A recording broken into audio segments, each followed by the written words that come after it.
Hello students, कैसे हैं आप सभी। स्टूडेंट्स, टॉपिक को आगे बढ़ाते हैं। जो हमारा टॉपिक चल रहा था, देखिए टॉपिक का नाम था वॉइस। वॉइस के अंदर हम लोग जो पढ़ रहे थे वो पॉजिटिव को लेकर के पढ़ रहे थे, यानी पॉजिटिव के साथ में कहूँ कि हमने जो पढ़ना है इसमें वो स्टेटमेंट बच्चों आप सभी जानते हैं इसमें पॉजिटिव और नेगेटिव दोनों आते हैं। रूल्स मैंने आपको बताए थे। जो रूल्स इसमें चलते हैं, चार तरह के नियम थे। एक बार फिर से मैं आपको जो है रिवाइज करवा देता हूँ, आप ध्यान से समझिएगा। पहले जो हमने पढ़ा था, सब्जेक्ट को ऑब्जेक्ट बनाया था, ठीक है, और ऑब्जेक्ट को सब्जेक्ट बनाया था। क्लियर है, पहला नियम ये था। दूसरा नियम बच्चों हमने जाना था कि जो सब्जेक्ट होता है उसको हम बाय लगा करके यूज़ करते हैं, यानी बाय प्लस सब्जेक्ट। दूसरा नियम ये था। तीसरा नियम बच्चों जो था हमारा वो था वर्ब की थर्ड फॉर्म का प्रयोग करना, ठीक है। और जो अगला फोर्थ रूल जो हम लेकर के चले थे वो लेकर चले थे हेल्पिंग वर्ब का, यानी हेल्पिंग वर्ब का प्रयोग। हेल्पिंग वर्ब का प्रयोग बच्चों, जिसमें कि मैंने आपको लिख करके बताया था स्टेटमेंट को लेकर के, जिसमें एक बार फिर से बता रहा हूँ। मैंने कहा था मैं रिवाइज करवाऊंगा थोड़ा सा, फिर अगला टॉपिक इसी में आगे बढ़ाएंगे टॉपिक को। देखिए मोस्ट है गलतियाँ हमसे होती है तो यहीं पे ही होती है, बाकी गलतियाँ नहीं होती है। ओके, क्लियर है। तो एक बार मैं इसको फिर से एक बार जो है रिवाइज कर रहा हूँ। देखिए आप बच्चों, फर्स्ट रूल है कि एक्टिव वॉइस के वाक्य में अगर सब्जेक्ट के बाद वर्ब की फर्स्ट फॉर्म आती है, जिसमें एस या यस हो सकता है, तो पैसिव वॉइस में हम हेल्पिंग वर्ब जो लगाते हैं, देखिए ये वाला रूल पढ़ रहे हैं तो हेल्पिंग वर्ब का यूज होता है इज एम आर का, इज एम आर, और उसके बाद वर्ब लगाते हैं थर्ड फॉर्म, ठीक है। देखिए सेंटेंस में यहाँ लिखता हूँ, इसका समझिएगा। चलो पहले रूल्स बता देता हूँ पूरे कंप्लीट, उसके बाद लेके चलते हैं। नंबर सेकंड है इसका, सब्जेक्ट के बाद अगर हम यूज कर दें, यूज आ जाए वर्ब की सेकंड फॉर्म, तो यहाँ हम यूज करेंगे was verb plus third form of the verb, ठीक है। पिछले वीडियो में दे रखा है ये, फिर से एक बार रिवाइज कर रहा हूँ। अगर इधर सब्जेक्ट के बाद में इज एम आर या फिर वॉज वर्ब प्लस वर्ब की फोर्थ फॉर्म दी हुई आ जाए, तो अगर इज एम आर आए तो इज एम आर में से लिखेंगे, ठीक है, अकॉर्डिंग टू सब्जेक्ट, प्लस इसके साथ क्या लगा देंगे, बीइंग लगा देंगे, प्लस वर्ब की थर्ड फॉर्म। और अगर बच्चों वॉज वर्ब में से आया तो वॉज वर्ब लगा देंगे, प्लस इनके साथ में वही being plus third form of the verb. इसका फोर्थ रूल था बच्चों, वो था सब्जेक्ट प्लस हैज हैव, और एक आता है इसमें हैड। हैज हैव हैड के बाद यूज होती है थर्ड फॉर्म। तो देखिए अगर ऐसा आ जाए तो अगर हैज हैव में जो भी आएगा, हैज आए या हैव आए या हैड आ जाए, उनके साथ हम लगाते हैं been plus third form of the verb, ठीक है। और इसका लास्ट था पांचवें नंबर का नियम कि अगर सब्जेक्ट के बाद कोई भी मॉडल दिया हुआ आ जाए प्लस उसके बाद फर्स्ट फॉर्म आती है, तो जो भी मॉडल आएगा उस मॉडल के बाद हम लगा देंगे बी प्लस वर्ब की थर्ड फॉर्म, ठीक है। ये था हमारा रूल, इसके एग्जाम्पल भी मैंने बताए थे। अब इसको आगे बढ़ाते हैं, ये इसलिए था कि आपको मालूम चले गलतियां नहीं होगी। देखो बच्चों, स्टेटमेंट में हम लोग दो लेके चलते हैं, एक तो पॉजिटिव, जो पॉजिटिव के मैंने सारे जहां तक बता दिया। दूसरा आता है इसमें एक नेगेटिव। नेगेटिव जब सेंटेंस होता है तो यहाँ थोड़ा सा एक नियम बदल जाता है, ठीक है। तो देखिए नेगेटिव वॉइस जब आ जाएगा, नेगेटिव के अंदर NEGATIVE, तो नेगेटिव में क्या होता है बच्चों, ये वाला रूल मैं आगे बढ़ा रहा हूँ, इसको 6 नंबर लिख करके। देखिए अगर सब्जेक्ट के बाद में, ध्यान से समझिएगा, सब्जेक्ट के बाद में अगर डू या फिर does plus not plus first form of the verb आ जाए, तो पैसिव वॉइस में क्या करेंगे बच्चों, helping verb is am are तो आएगी ही आएगी। इज एम आर के बाद हम लगा देंगे नॉट प्लस वर्ब की थर्ड फॉर्म। यहाँ लिख रहा हूँ, जो डू और डज है इन्हें क्या करेंगे, हटा देंगे, ठीक है, क्योंकि हटाने का मतलब ये रूप बन गया इनका, इज एम आर में आ गया, ठीक है ना। एग्जाम्पल देखिए, जैसे मैंने कहा Ram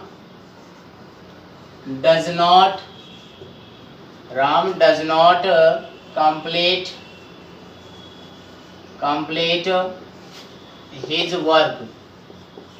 Ram does not complete his work. तो क्या करेंगे बच्चों, देखिए यहाँ पर है राम सब्जेक्ट है हमारा, ये हेल्पिंग वर्ब आ गई, ये मेन वर्ब आ गई, और हिज अकेला आ सकता है क्या, नहीं आ सकता। तो हम क्या करेंगे, पूरा ले लेंगे। ये क्या हो गया हमारा object, subject according to object change करेंगे, रिप्लेस करेंगे। तो यहाँ लिख देंगे हिज वर्क। क्या बच्चों, हिज वर्क। देखो डज नॉट आया, डू नॉट, डज नॉट आने पर is not, am not, are not. तो राम हिज वर्क एक वचन है, तो his work is not. Very good. फिर क्या लगा देंगे, थर्ड फॉर्म कंप्लीटेड। यहाँ हमने कर दिया कंप्लीटेड। फिर क्या आ जाएगा, बाय राम। शाबाश, समझ में आ गया आपको। नेगेटिव के अंदर औरों में कोई प्रॉब्लम नहीं आएगी, ये दो अलग थे। अभी एक और बताऊंगा 7वां नंबर, फिर एक इनमें से बताऊंगा। नेगेटिव कंप्लीट हो जाएगा यहीं पे ही। 7 नंबर रूल है बच्चों, देखिए अगर सब्जेक्ट के बाद में डिड नॉट आ जाए, दिया हुआ क्या आ जाए बच्चों, did not plus first form, तो जो इसका पैसिव बनाया जाएगा, तो जो हेल्पिंग वर्ड लगेगी वो लगेगी was verb plus not plus verb की थर्ड फॉर्म। जैसे कि मैं एग्जांपल देता हूँ, he did not help me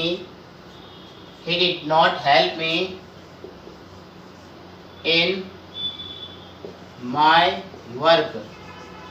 he did not help me in my work। समझिएगा सेंटेंस को, सेंटेंस में क्या दे रखा है बच्चों। तो देखिए ही क्या है, सब्जेक्ट, डिड नॉट क्या आ गया, हेल्पिंग वर्ड, हेल्प हमारा है मेन वर्ब, मी क्या है ऑब्जेक्ट, और ये सब क्या है ईटीसी। मैंने पहले कहा था बच्चों, हमेशा जो हमारा ऑब्जेक्ट होगा वो क्या लेके चलेंगे, हमारा जो इनडायरेक्ट ऑब्जेक्ट होता है ज़्यादातर हम उसी को ही यूज़ करते हैं। मी क्या है कि इनडायरेक्ट ऑब्जेक्ट। अभी एक सेंटेंस बताऊंगा डायरेक्ट ऑब्जेक्ट और इनडायरेक्ट ऑब्जेक्ट का, जहाँ को डिफरेंस ही बताऊंगा। कई बच्चों से गलतियाँ होती है, ठीक है, तो वो नहीं होगी। तो अब देखिए क्या लेंगे ऑब्जेक्ट, मी का क्या हो जाएगा, आई। डिड नॉट का आई के साथ देखिए यहाँ पर वॉज वर है, आई के साथ क्या लग जाएगा, वॉज।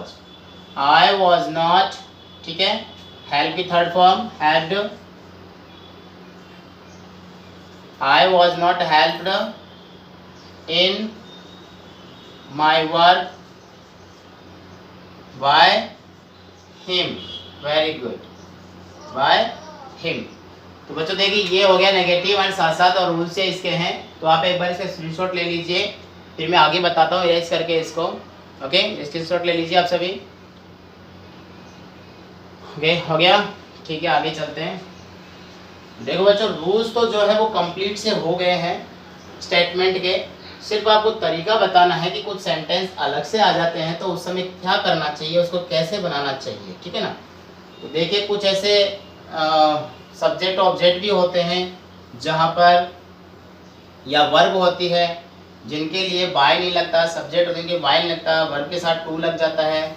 तो वो हम क्या करेंगे, जब हमारा कंप्लीट हो जाएगा नरेशन वॉइस, उसके बाद में एडिशनल वीडियो के एडिशनल क्लास के साथ आपको बताऊंगा। ओके, अब देखिए जो मैं आपको बताना चाह रहा हूँ वो क्या चीज़ है। यानी कुछ सब्जेक्ट कुछ ऑब्जेक्ट ऐसे होते हैं, मतलब हमेशा, जैसे मान लो मैं एक सेंटेंस लिखता हूँ, मैंने सेंटेंस लिखा राम, क्या लिखा बच्चों, Ram gave me a pen, ठीक है, ध्यान समझिएगा, Ram gave me a pen. एक सेंटेंस और लिख रहा हूँ, Ram called him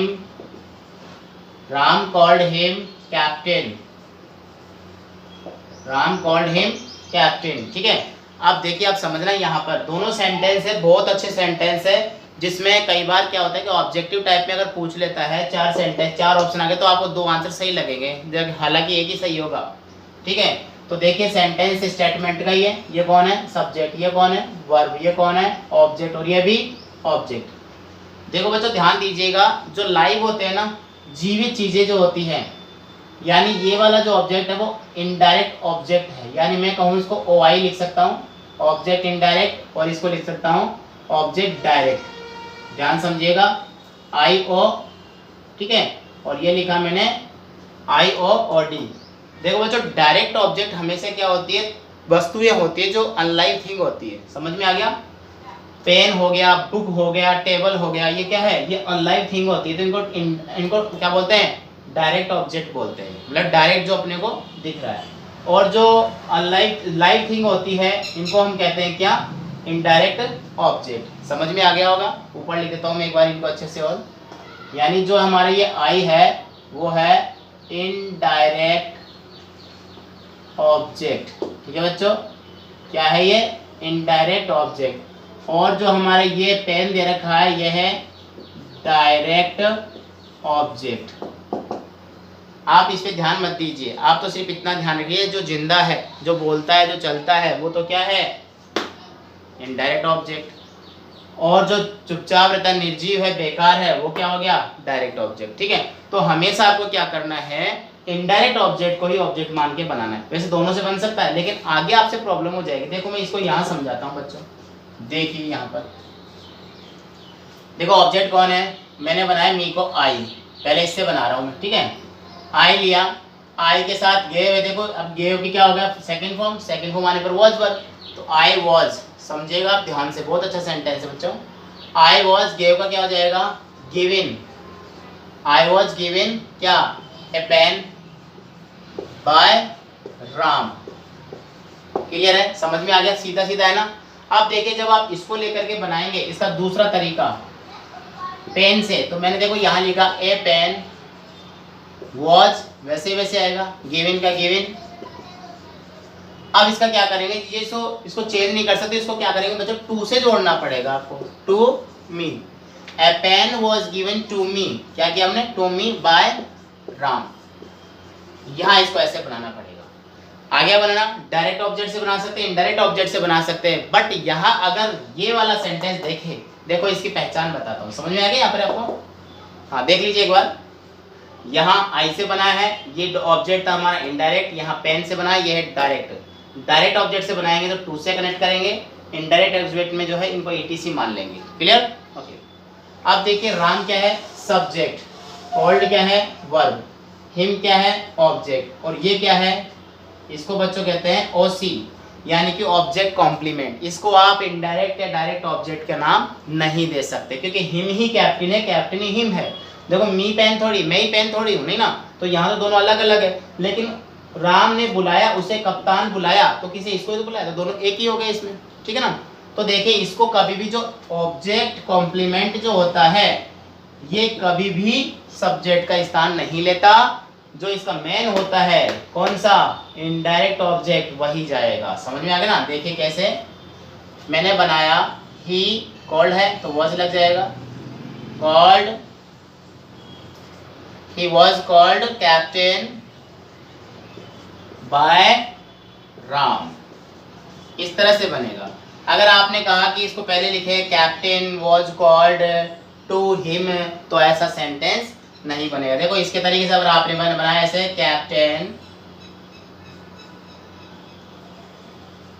captain was called to him by Ram, तो बच्चों सेंटेंस आपका ये क्या है?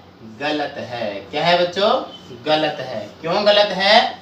क्योंकि यहाँ का जो कैप्टन है वो ऑब्जेक्ट कॉम्प्लीमेंट है।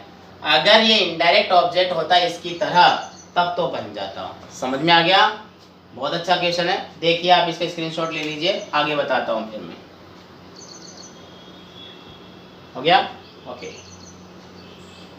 देखो पढ़ना तो बहुत आसान है, बट प्रैक्टिस के अंदर जब क्वेश्चन आते हैं ना हमारे, तो वो क्वेश्चन आते हैं जो हमने पढ़े ही नहीं हो। आप सभी जानते हैं इस चीज़ को।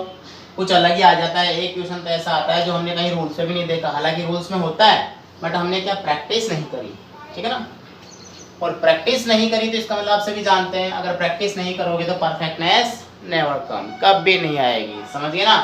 तो देखो नेवर से मुझे एक बात, एक सेंटेंस और याद आ गया। छोटा सेंटेंस, ज़्यादा बड़ा नहीं है। जैसे अब कुछ सेंटेंस की बात करूँ, जैसे मान लो मैंने लिखा अननोन सब्जेक्ट। ठीक है ना? एक तो सेंटेंस मैंने गया, जैसे मैंने लिखा nobody can solve this question. Nobody shall solve this question.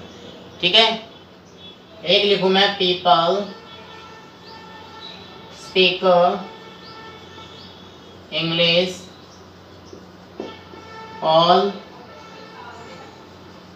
Over the world, WORLD, ठीक है। Nobody can solve this question. देखिए नोबडी से क्या बच्चों आप जानते हो नेगेटिव सेंटेंस है ये, ठीक है, ये भी अननोन सब्जेक्ट है। नोबडी कैन सॉल्व, कोई इस प्रश्न को सॉल्व नहीं करता, कौन कौन नहीं है। People speak English all over the world, ये भी अननोन सब्जेक्ट है। तो जब भी सब्जेक्ट अननोन होता है, क्या बच्चों, यहां लिखता हूं मैं, सब्जेक्ट अननोन, अननोन होने पर उसे वाक्य से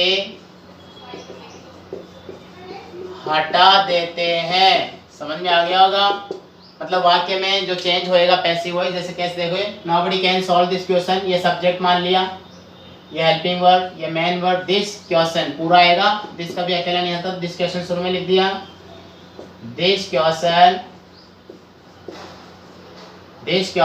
कैन नॉट, बताओ नॉट क्यों लगाया, नोबडी की वजह से, नेगेटिव सेंटेंस है ना, can not be solve, be क्यों लगाया, मॉडल की वजह से, solved, this question can not be solved, बस बाय नोबडी बाय एनीबडी हमें करने की आवश्यकता नहीं है। वैसे कई बार बाय एनीबडी हो जाता है but not possible. Okay, next देखिए, people speak English all over the world, people subject है, ये वर्ब है, ये क्या है, ऑब्जेक्ट है, और ये ETC है। तो इंग्लिश ले लें, तो हमने लिखा इंग्लिश इज, फर्स्ट फॉर्म है spoken, English is spoken all over the world, all over the world, by people की जरूरत नहीं है। आ गया समझ में, अच्छे से क्लियर है। ओके, अब हम चलेंगे अपने नेक्स्ट स्टेप पे। ओके,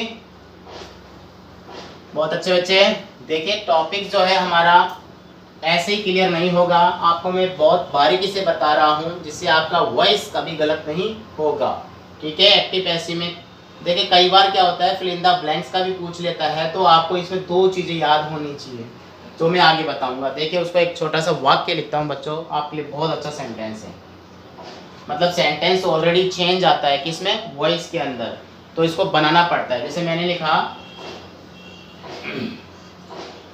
अभी एक सेंटेंस था, वैसे ही लिखता हूँ, a pen dash to me by Ram yesterday.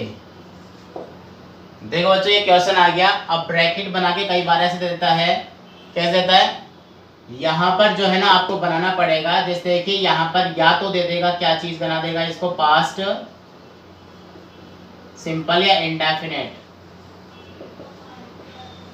Past indefinite दे दिया, या फिर क्या होता है ब्रैकेट में क्या होता है बच्चों, ये नहीं दे करके आपको क्या दे देगा, यहाँ पर वर्ब की फर्स्ट फॉर्म कोई भी दे देगा, कोई सी भी हो, वर्ब की फर्स्ट फॉर्म ही आती है हमेशा। अब आप इसमें क्या करो, पास्ट इंडेफिनेट कैसे लेके चलो, तो देखो बच्चों एक बात ध्यान रखना, एक वीडियो बनाया हुआ है मैंने, correct form of the verb है। देखो यस्टरडे किसको इंडिकेट करता है, सेकंड फॉर्म को। अब रही बात यहाँ पर किसका प्रयोग करें, यहाँ पास्ट इंडेफिनेट ही लिखा है मैंने, कुछ नहीं लिखा, और यहाँ ब्रैकेट में कई बार ऐसे साथ में आ जाता है क्या चीज, जैसे मैंने यहाँ पर आ जाएगा गिव आ गया, दिया। अब क्या करेंगे आप, ठीक है, अब सपोज करो यहाँ पर ये भी नहीं आ रहा है और आपसे कहा जाए भाई बनाओ इसको, ठीक है, तो कैसे क्या करोगे आप, सेकंड फॉर्म, आपको पता है सेकंड फॉर्म आने पर किसका प्रयोग करते हैं, वॉज, वर्ब का प्रयोग करते हैं, प्लस वर्ब की थर्ड फॉर्म का। तो ए पेन वॉज, गिव का क्या हो जाएगा, गिवन, वर्ब जरूर देगा, ऐसे कोई प्रॉब्लम नहीं है। तो इस तरह से जो है आपसे एग्जाम में पूछ जाते हैं, ये ध्यान रखना, मैं आगे ही बताऊंगा जब लास्ट वीडियो होगा, अभी सिर्फ एक डेमो के रूप में बता रहा हूँ, ठीक है। हाँ, तो अभी हम चलते हैं, हमारे स्टेटमेंट हो गया और अभी हम चलेंगे हमारा इंटरोगेटिव।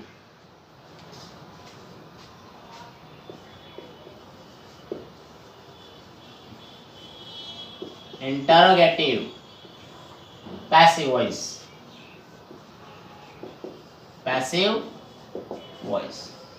बच्चों आप सभी जानते हो इंटरोगेटिव सेंटेंस द प्रश्नवाचक क्या होते हैं? प्रश्नवाचक। प्रश्नवाचक दो तरह से होते हैं। Number 1 start with helping verb, जैसे मैंने लिखा helping verb plus subject plus main verb plus object plus etc. दूसरा बनता है बच्चों WH वर्ड से, WH plus helping verb plus subject plus main verb plus object mandatory है प्लस ईटीसी, ऐसे बनता है। तो इनका पैसिव वॉइस बनाना कोई हार्ड नहीं है। देखिए बहुत हमारे जो रूल्स है ना पुराने वाले वही चलेंगे सारे के सारे। कैसे? सबसे पहले मैं बताता हूँ आपको हेल्पिंग वर्ब से, ठीक है? ध्यान दीजिएगा, हमारा एक्टिव वॉइस का सेंटेंस स्टार्ट होता है अगर हेल्पिंग वर्ब से। देखिए मैंने हेल्पिंग वर्ब लगा दिया plus subject plus main verb plus object plus etc. बस आप इसी से समझ जाएंगे क्वेश्चन मार्क। अब इसका बनाते हैं पैसिव वॉइस, पीवी बनाते हैं। क्या करेंगे? सबसे पहले हेल्पिंग वर्ब है तो हेल्पिंग वर्ब भी आएगी, ध्यान देना। सब्जेक्ट की जगह आएगा ऑब्जेक्ट, ऑब्जेक्ट की जगह आएगा सब्जेक्ट, तो लिख दिया हमने यहाँ पर ऑब्जेक्ट। अब देखो बच्चों यहाँ मैं एक जगह छोड़ रहा हूँ कुछ समय के लिए, ठीक है? और यहाँ मैंने लिख दिया वर्ब की थर्ड फॉर्म, ओके? उसके बाद मैंने लिख दिया एटीसी प्लस बाय करके सब्जेक्ट यहाँ पर आ जाएगा। ये हमारा एक फॉर्मेट बन गया, फॉर्मूला तैयार हो गया। इसका एग्जांपल समझाता हूँ, देखो कोई प्रॉब्लम नहीं है।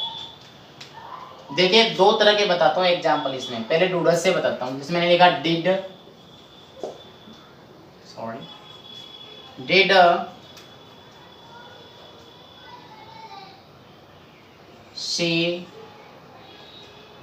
सी cook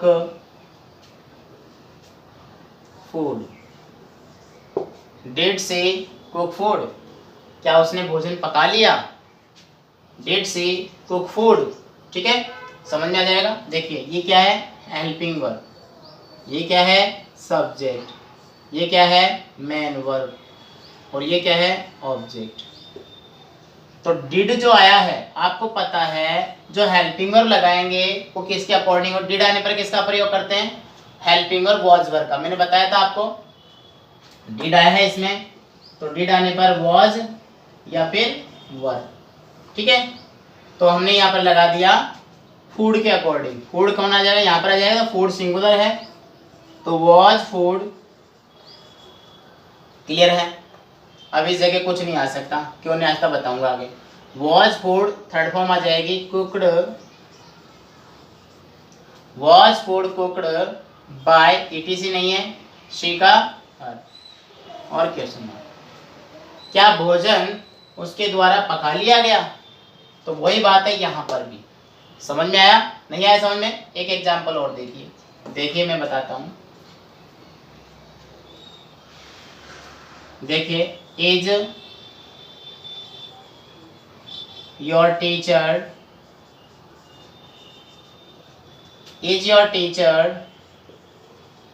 teaching English? Is your teacher teaching English sentence है, इंटरोगेटिव है, ओके? अब बनाते हैं बच्चों। ये देखिए हेल्पिंग वर्ब है, योर टीचर सब्जेक्ट है, ये मेन वर्ब है और ये ऑब्जेक्ट है। इंग्लिश को ले जाएंगे, इज एम आर आने पर किसका प्रयोग करते हैं? इज एम आर के साथ बीइंग प्लस थर्ड फॉर्म। तो देखिए इज का इज ही रहेगा, क्यों? क्योंकि इंग्लिश सिंगुलर है तो is English, is am are आने पर बीइंग लगाते हैं, इज इंग्लिश बीइंग, इज की taught TAUGST, is English being taught क्या रहेगा? By your teacher. अब जहाँ तक आपको समझ में आ गया ना? बहुत अच्छी बात है। तो देखिए आप, ये बन गया हमारा हेल्पिंग वर्ब से स्टार्ट होने वाला पैसिव वॉइस। अब चलते हैं WH वर्ड से स्टार्ट होने वाला पैसिव वॉइस। देखिए WH वर्ड जब भी स्टार्ट होगा तो WH वर्ड में बच्चों कई कंडीशन चलती है, जैसे हु और व्हाट में थोड़ा सा आपको समझाना पड़ेगा अलग से। देखिए उससे पहले मैं आपको कॉमन बताता हूँ। WH वर्ड जब भी आएगा तो WH वर्ड, अच्छा WH वर्ड बताऊँ पहले, ठीक है? WH वर्ड देखिए what, when, where, why, which, who, whose, whom, how, ठीक है। इसके बाद how many, how much, how long, how far. तो what, when, where, why, which, who, whose, whom और हाउ, ये बच्चों क्या है, ये WH वर्ड है। आ गया समझ में आप तो? ठीक है, मैं इसको इरेज करता हूँ, आप इसको स्क्रीनशॉट ले लीजिए इसका, इधर बताता हूँ फिर। हो गया? ओके।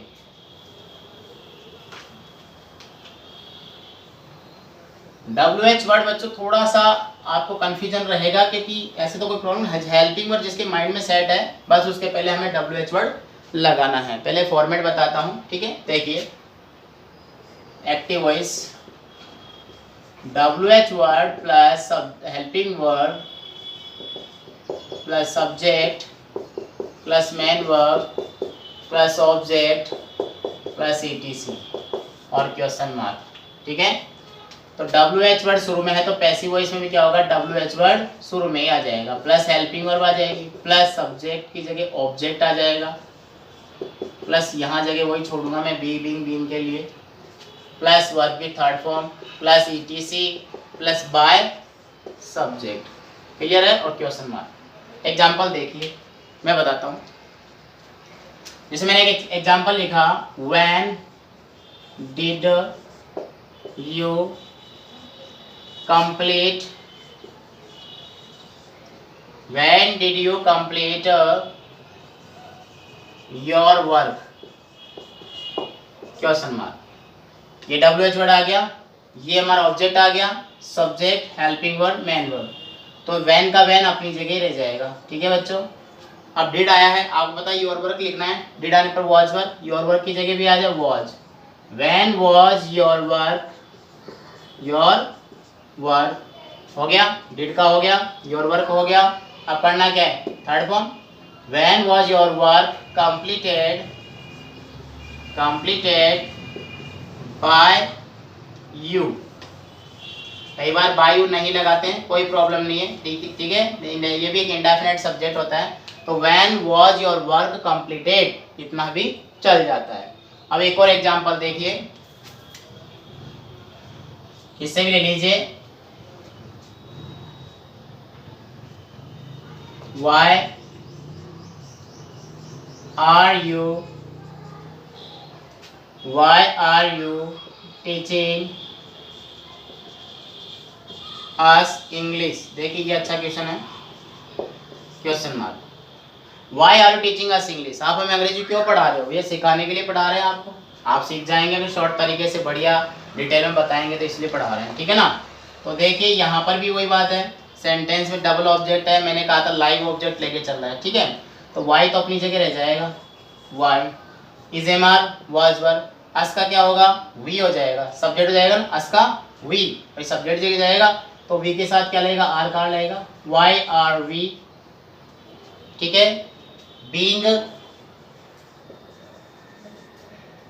being taught, TAUGST,